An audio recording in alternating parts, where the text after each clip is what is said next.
तो बच्चों आपको मैंने एग्जाम्पल्स में अभी समझाया कि ऐसे क्वेश्चंस कैसे करते हैं। अब आपके एक्सरसाइज का ये क्वेश्चन है, थोड़ा सा डिफरेंट था उससे, तो हमने कहा इसको भी पिक कर दे, इसको भी आपको करा दे ताकि आपको कोई कंफ्यूजन ना रह जाए।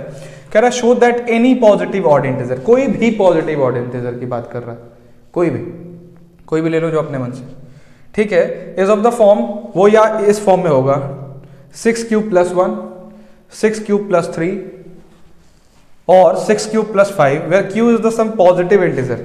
अब बच्चों पहले पॉजिटिव इंटीजर आपको अभी इंटीजर समझाया था, इंटीजर क्या होते हैं बिना पॉइंट के कोई भी। अब यहां पे आपसे पूछ रहा है हम पॉजिटिव नहीं, यहां पे any positive odd integer, positive odd integer समझ रहे हो बच्चों। पॉजिटिव ऑड इंटीजर का मतलब ये है कि पहले तो आपको लाइन के जीरो के उस पार जाना पड़ेगा। इंटीजर तो मैं बता ही चुका हूं कि फ्रैक्शन छोड़ के, पॉइंट छोड़ के। तो आप कहां से शुरू करेंगे, 1 से शुरू होता है, 1 3 5 7 9 11 13 15, ये सब क्या है पॉजिटिव ऑड इंटीजर्स हैं, ठीक है। अब देखो इसको इस फॉर्म में शो करना है कि वो इस फॉर्म में होता है 6 cube + 1, 6 cube + 3, 6 cube + 5 where q is some positive integer. Positive integer तो मैंने लिया ही है, पॉजिटिव ऑड इंटीजर भी मैंने लिया है। अब देखो बच्चों, अब आप क्या करो, आप इससे पहले जो 6 से पहले नंबर्स हैं, 6 से पहले जो ऑड इंटीजर्स हैं उनको छोड़ दो। आप यहां पे इसको प्रूफ कर दो, इसको भी आप कर सकते हो लेकिन आप यहां पे ज्यादा आपकी अंडरस्टैंडिंग बनेगी, इसलिए मैं ये वाले नंबर्स को लेके कर रहा हूं। यानी इसमें कह रखा है कोई रिस्ट्रिक्शन नहीं है आपके लिए।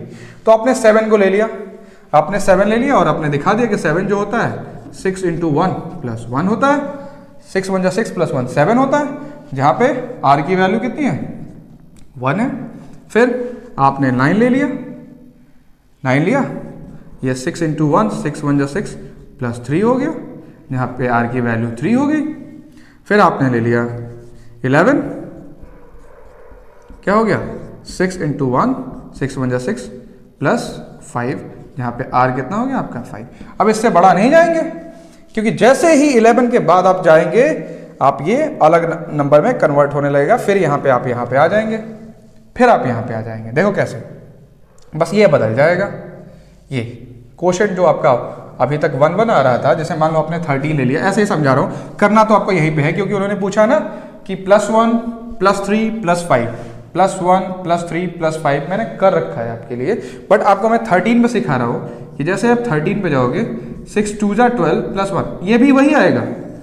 लेकिन जब 1 आपने पहले ही प्रूफ कर रखा है फिर 1 3 5 लाने की क्या जरूरत है। तो आप इस तरीके से आराम से, इससे पहले भी मैं आपको समझा रखा हूँ, फिर से बता दे रहा हूँ कि आप 7 9 11 6 1 = 6 +1, ये डिवाइजर हो गया, ये कोसेंट हो गया, ये रिमाइंडर हो गया, ये डिविडेंड हो गया, फिर ये डिविडेंड हो गया, फिर ये डिविडेंड हो गया, फिर वैसे ही आपने नॉर्मली कर लिया, ठीक है। तो क्वेश्चन पढ़ो, खाने पीने वाली चीजें हैं। क्वेश्चन कह रहा है कि शिवम हैज 420 काजू बर्फी। शिवम के पास 420 काजू बर्फी है और 130 बादाम बर्फी है, ठीक है, तो खा ले और क्या। He wants to stack them, वो उस तरीके से इसको रखना चाहता है, अरेंज करना चाहता है, such a way that each stack has the same number and, जो सारे स्टैक में नंबर दोनों का सेम हो, and they take up the least area of the tray. एक ट्रे है, ये मान लो एक ट्रे है, ठीक है ना, ये ट्रे है, तो इसको मान लो काजू बर्फी बादाम बर्फी काजू बर्फी बादाम बर्फी काजू बर्फी बादाम, ऐसा रखे एक स्टैक बने जिसमें सेम नंबर ऑफ कहाँ गया, ही such that each stack has the same number. सारे स्टैक जो है सेम नंबर के हों, कि जैसे 20 20 रख रहा है, 30 30 रख रहा है, तो 30 30 फिर 30 30 फिर 30 30 ऐसे करके अरेंज हो, ठीक है। And such a way that each stack has the same number and they take up the least area, और कम एरिया लगे ट्रे में ताकि आराम से अरेंज हो जाए। And what is the number of that can be place in each stack. तो एक स्टैक में, एक लाइन में या एक तरीके में कितना can place in such for the purpose, तो कितना लगेगा, कितना वो रखेगा ताकि वो उसका पर्पज जो है पूरा हो जाए, ठीक है बच्चों समझो। ऐसे क्वेश्चन को तो हम generally trial and error method से चेक करते हैं कि 10 रख के देखो, 20 रख के देखो, 30 रख के देखो, देखो नंबर ऑफ स्टैक्स बराबर हो रहे हैं कि नहीं हो रहे हैं। लेकिन आप यहाँ पे कॉमन सा एक काम करो, देखो यार मैं तो इसका आंसर ऐसे ही बता दूं, यहाँ पे 0 यहाँ पे भी 0, दोनों में 10 कॉमन है, 10 10 का स्टैक बना दे, काम खत्म हो जाएगा, सब बराबर हो जाए। लेकिन आप क्या करोगे, आपको यहाँ पे देखना है कि जैसे 420 जो है काजू की बर्फी है, ठीक है, और 130 130 जो है बादाम बर्फी है। ठीक है ना। एक काम करो, अब इन दोनों का HCF निकाल लो। तो HCF का तरीका आपको यूक्लिड का भी मैंने डिवीजन लेमा या एल्गोरिथम दोनों बता रखा है। तो इन दोनों में बड़ा कौन है? 420, तो 420 पहले लिख लो, फिर 130 है यहाँ लिख लो, B के जगह पे Q कुछ निकालना है और R कुछ निकालना है। फिर आगे प्रोसीड करते जाएंगे, देखेंगे कैसा आ रहा है। तो पहले आप क्या करेंगे, 420 को 130 से डिवाइड करिए, 3 टाइम जाएगा, 4 टाइम 13 4 जा 52, 13 का टेबल पढ़ो, 13 3 जा 39, जीरो तो हटा दो, जीरो का कोई मतलब नहीं, तो 13 3 जा 39 मतलब 390, कितना बचा 0 3, 12 में से 9 गया 3, इधर तो कैंसिल आउट हो गया, कितना अब यहाँ पे कौन सा आएगा 130। ठीक है, अब देखो आपने 120 420 कितने बार गया 3 टाइम। ठीक है, कितना बचा 30। ये थोड़ा सा पास लिख दिया हूँ। ठीक है ना। फिर आगे क्या आएगा, ये बन जाएगा 130, फिर ये यहाँ पे आ जाएगा 3, फिर इनटू, फिर कुछ देखते हैं 34 जा 120 होता है, 3 4 जा 12 यार, सिंपल सा समझो। कितना बचा 10 बचा।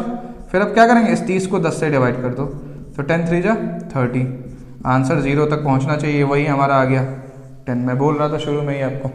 ठीक है, तो आप क्या करें 13 4 जा, फिर कितना बचा 10, फिर आपका ये हो जाएगा डिविडेंड 30, ये हो जाएगा डिवाइजर 10 3 जा 30 प्लस 0, आपने देख लिया।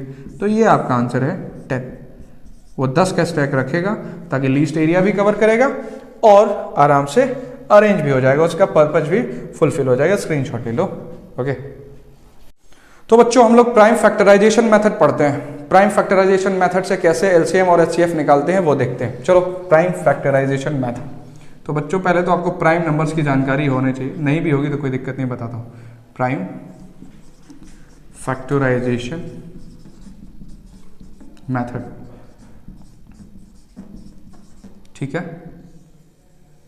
प्राइम फैक्टराइजेशन का मेथड का मतलब होता है प्राइम नंबर से आप उसको डिवाइड करके या किसी भी नंबर को जब प्राइम नंबर्स के मल्टीपल्स में आप ब्रेक करते हो तो प्राइम फैक्टराइजेशन होता है। तो पहले आपको मैं एचसीएफ निकालना सिखाता हूँ प्राइम फैक्टराइजेशन से, फिर उसी का एलसीएम निकालना सिखाता हूँ, फिर बाकी चीज़ें बताता हूँ। ठीक है, आपको क्या क्या पढ़ना है इस एक्सरसाइज में, एक्सरसाइज पर्टिकुलरली 1.2 में। तो प्राइम फैक्टराइजेशन, पहले प्राइम नंबर समझ लो, वो नंबर्स, ऐसे नंबर्स जो जिनका एक ही वो हो, फैक्टर्स हो, ऐसे नंबर्स जिनका फैक्टर एक ही हो। 1 तो सब में शामिल होता है और उनका फैक्टर वो खुद हो, बस ऐसे नंबर्स को हम प्राइम नंबर्स कहते हैं। जैसे पहले आप 1 को छोड़ दीजिए, 1 को भूल जाइए, ना तो ये कंपोजिट है ना ये प्राइम है, ये साहब है। 2 3 5 7, ठीक है, 11 13 17 19, ये सारे नंबर्स जो हैं प्राइम नंबर्स है। प्राइम नंबर्स क्यों है? क्योंकि देखो इनका ये केवल और केवल 2 से ही डिवाइड होगा, केवल 3 से, केवल 5 से, केवल 7 से। 1 तो सबसे डिवाइड, 1 से तो सब डिवाइड होंगे, तो 1 को कोई फैक्टर नहीं मानेंगे। आप अकेले खुद के फैक्टर, एक ही फैक्टर हो, ऐसे नंबर्स को हम प्राइम नंबर्स बोलते हैं। अब देखो हमारा मुद्दा ये है कि प्राइम फैक्टराइजेशन मेथड से हमें एचसीएफ और एलसीएम निकालना है। चलो क्वेश्चन लेते हैं। अगर 145 हो, ठीक है, और 125, ठीक है, इसका आपको एलसीएफ निकालना है, किससे? प्राइम फैक्टराइजेशन मेथड से। चलिए 145 प्राइम फैक्टराइजेशन करिए, एंड में 5 है तो 5 से जाएगा, 3 से भी जाएगा, चेक कर लो, 5 4 9 और 10, 3 से नहीं जाएगा तो पहले फिर 5 से। सबसे पहले आप 2 से चेक करेंगे, 2 से नहीं जाएगा तो 3 से चेक करेंगे, तब आप 5 पे जाएंगे, पहले ही 5 पे नहीं। लेकिन देखा हमने कि ना ये 2 से जाएगा, क्योंकि 2 से वो इवन नंबर जाते हैं। 3 से तब जाएगा जब इन तीनों का सम 3 के मल्टीपल्स में आए, वो भी नहीं हो रहा। 5 4 9 और 1 10 हो जा रहा है, जो 3 का मल्टीपल नहीं होता है, तो आप 5 से चेक करेंगे। 5 देखिए, 5 2 10, कितना हुआ 4 5 9 जा 45। अब 29 अपने आप में ये प्राइम नंबर है तो 1 टाइम्स चला गया, ठीक है। तो आपने इसको लिख दिया 5 × 29, ठीक। 125 का लिखेंगे 5 5 जा 25 5 जा 125। आपको ये पता भी है, कर लो, अभी समझा रहा हूँ। फिर 5 से जाएगा, फिर 5 से जाएगा, 1 तक ले जाना होता है, दैट्स इट। ठीक है, अब देखो इन दोनों में कॉमन क्या है आपको, 5 है, तो यही हाईएस्ट कॉमन फैक्टर होता है जो दोनों में मैक्सिमम कॉमन, इसके अलावा कोई कॉमन नहीं है, ये HCF हो गया। अभी एक आध और एग्जांपल लेते हैं, चेक करते हैं। जैसे मान लो मैं एग्जांपल ले लूं 6 का और 20 का। चलो मैंने एग्जांपल लिया 6 का और 20 का।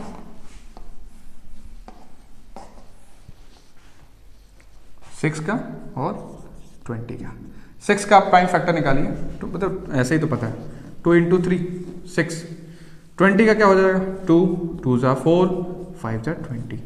दोनों में देखो मैक्सिमम कॉमन है आपका 2, ये कॉमन है, तो HCF आपका हो गया highest common factor, that is 2।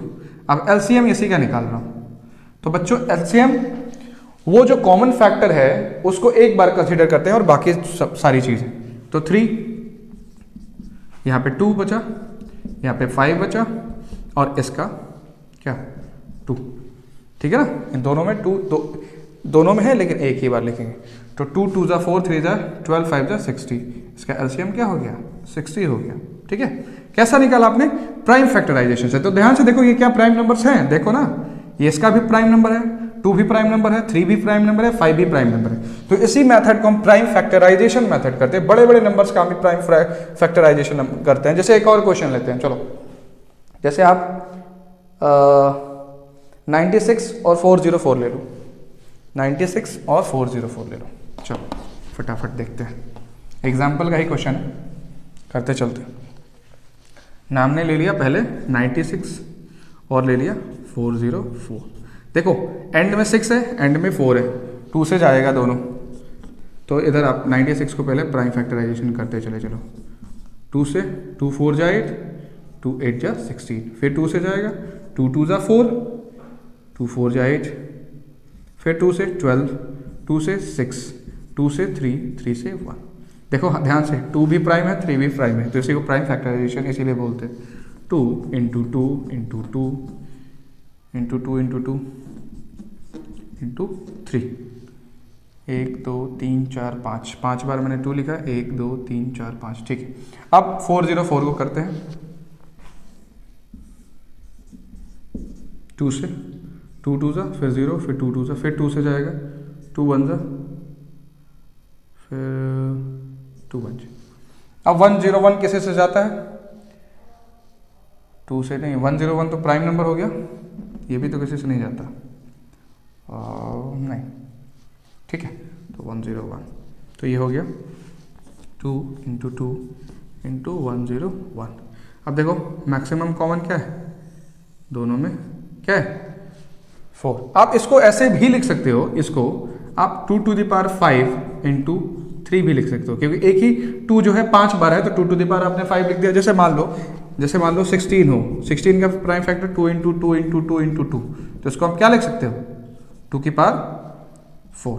ऐसे ही 16 के और 16 नहीं, 32 39 64 64 नहीं 128, और उसका मल्टीपल बढ़ता जाएगा। जैसे मान लो 128 का मल्टीपल ले लें, 2 2 ज़ा 4, 2 ज़ा 8, 2 ज़ा 16, 2 ज़ा 32, 2 ज़ा 64, 2 ज़ा 128, सॉरी 2। ठीक है, तो ये कितना पावर हो, 1 2 3 4 5 6 7, आप इसको आराम से 2 टू द पावर 7 लिख सकते हो। ठीक है ना, अब देखो यहाँ पे, हाँ यहाँ पे आपका HCF कितना आ गया, यहाँ पे आपको HCF मिल गया 4। तो एक फॉर्मूला बनाया गया, वो फॉर्मूला ये है, मैं इसको मिटा रहा हूँ, समझा रहा हूँ इसमें। अभी पहले दूसरे एक्सरसाइज में कुछ समझने लायक है भी नहीं उतना ज़्यादा, खैर आप जो समझ ले रहे हो समझ लो। बेसिक चीज़ों में भी बच्चों को कन्फ्यूज़न काफ़ी होती है, पहले एक्सरसाइज को लोग ऐसे पढ़ते हैं जैसे लगता है कि इसमें कुछ है नहीं और रट्टा मारते हैं, तो वो बहुत ही बुरा मैं मानता हूँ उसको, तो वैसा आपको नहीं करना है। देखिए कहते फॉर्मूला बनता है कि LCM into HCF is equals to product of 2 numbers. इस पे क्वेश्चन करेंगे तो आपको क्लियर हो जाएगा। ठीक है, जब किसी चीज़ के LCM और HCF को मल्टीप्लाई कर दिया जाए, वो उन दोनों नंबर के प्रोडक्ट के बराबर होता है। अभी आपके सामने मैं प्रूफ करके दिखाता हूँ, देखो चलो एग्जाम्पल करते हैं, समझ में आ जाएगा आपको। 510 और 92 से वेरीफाई करना है कि LCM into HCF equals to product of two numbers, ये सही है कि नहीं। तो पहले 510 का प्राइम फैक्टराइजेशन कर लें और इस 92 का कर लें। तो 92 थोड़ा सा मैं इधर लिख दे रहा हूँ, एक साथ सब करते हैं, ठीक है। 2 से डिवाइड करें, 0 है एंड में तो होगा 2 2 = 4, 1 2 5 = 10, 2 5 = 10। अब देखो 5 5 10 2 12, 3 से चला जाएगा, 3 8 = 24 और 1 3 5 = 15। फिर 3 से नहीं जाएगा, वे 5 से जाएगा, 5 1 = 5, 3 5 7 = 35, फिर ये 17 हो जाएगा। देखो ध्यान से, सारे प्राइम नंबर से, ठीक है। 92 को देखते हैं, 2 4 = 8, 2 6 = 12, फिर 2 से 2 2 = 4 और 2 3 = 6, फिर 23 भी प्राइम नंबर है, 1 टाइम चला गया, ठीक है। 2 4 = 8, 2 6 = 12, 2 2 = 4, 2 3 = 6। ऑल राइट, इधर भी देख लें, 2 2 = 4, 1 2 5 = 10, 2 5 = 10, 3 से 3 8 = 24 और 1 3 5 = 15, 5 से 5 1 = 5, 5 7 = 35, ठीक है। चलो यहाँ से दोनों से एलसीएफ और एलसीएम दोनों देखो। एचसीएफ देखो, हाईएस्ट कॉमन दोनों में क्या है, 2 2, उसके अलावा तो कुछ कॉमन है ही नहीं। 3 5 17 और 2, बस 2 कॉमन है, तो अपने 2 लिख दिया। एलसीएम देखो, एलसीएम में दोनों में क्या कॉमन है, पहले एक बार 2 कॉमन है तो एक लिख लो इनटू, पहले इसका लिख लें फिर इसका लिख लेते हैं। 3 × 5 × 17 × 2 × 23, ठीक है। ये हो गया एलसीएम।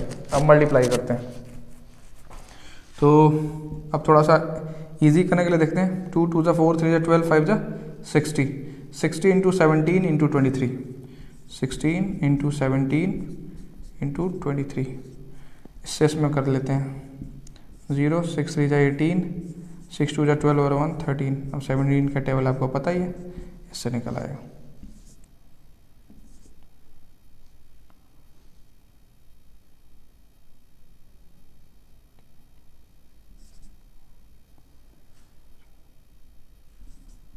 टू 3 4 6 0 मल्टीप्लाई कर दिए और ठीक है। चलो प्रोडक्ट ऑफ टू नंबर है, इसमें रख के देखते हैं। एलसीएम 2 3 4 6 0, 2 3 4 6 0 इंटू, एक बार चेक कर लें और कहीं गलत तो नहीं हो गया।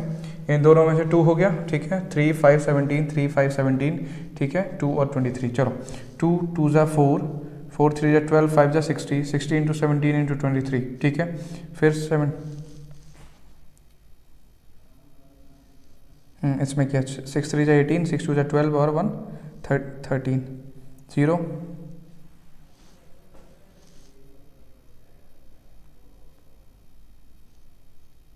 17 8 = 136, 6 कैरी गया 13, 7 3 = 51 और 13 4 64 कैरी गया 6, 17 1 = 17 और 6 23, 2 3 4 6 0, सही है। इंटू एचसीएफ कितना 2 is equal to product of two numbers, दोनों नंबर्स कितने थे 510 इंटू 92। चलो अब तो इसका कोई ज़रूरत नहीं है, मिटा दें।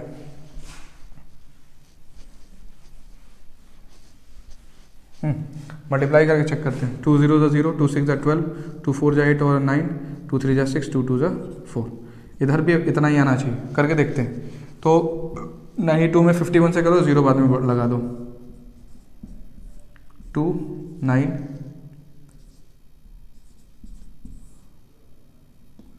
2 9 5 2 = 10, 5 9 = 4 45 और 1 6, 2 9 4 6 और ये इसका 0 लगा दो, तो आ गया 4 6 9 2 0। ध्यान से देखो क्या किया मैंने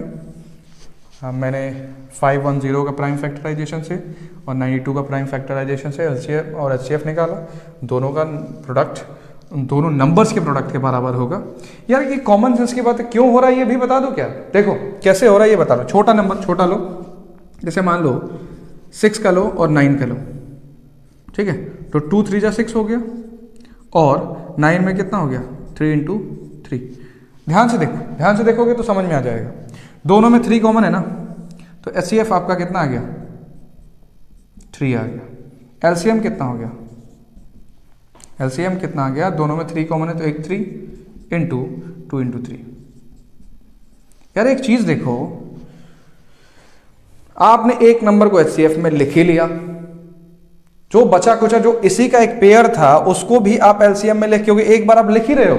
आप ध्यान से सुनो, एचसीएफ में आपने एक नंबर 3 लिख लिया, दोनों का कॉमन करके एक 3 लिख लिया। एलसीएम में भी इस एक नंबर के बराबर एक नंबर लिख ही रहे हो, तो इसका मतलब देखो 3 into 3 into 2 into 3, 3 into 3 into 2 into 3 सब तो आ ही रहा है। तो HCF into LCM equals to product of two numbers, common sense की बात है, ठीक है।